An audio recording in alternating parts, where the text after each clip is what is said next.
ningakhohlwa ukuthi uNkulunkulu wanibusisa wathi kuyawuhamba uhambe kufika isikhathi lapho khona lonke izwe liyoba ngamaNazaretha. Ningakweyisi lokho noma namhlanje nisihlanu abafowenu abaningi ebenina bizolo bamhlubukile lo nkulunkulu wasephakameni,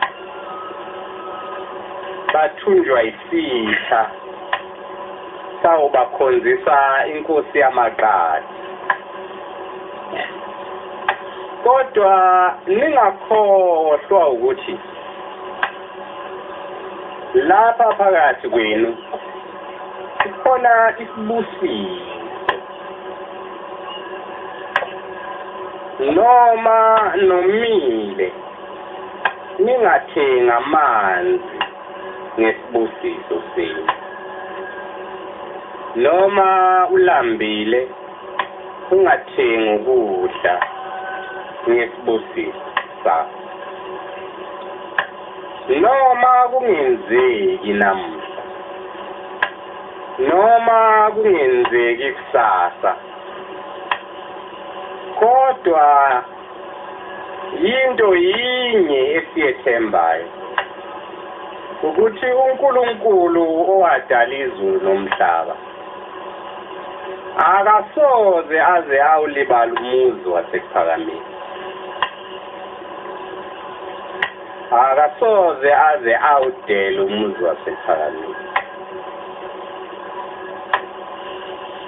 noma esithukuthelele ngenxa yezono zethu,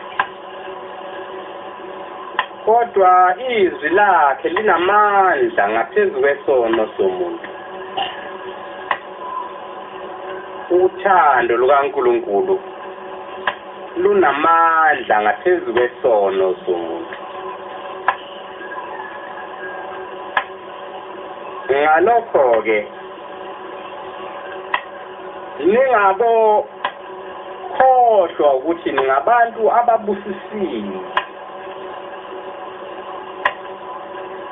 noma umuntu ethi kuyini lokhuya ningabokhohlwa kodwa ukuthi ningabantu ababusisiwe. Uma njengoba ningosana kangaka kulula ukuba umuntu aneyise nani bese niyazisa,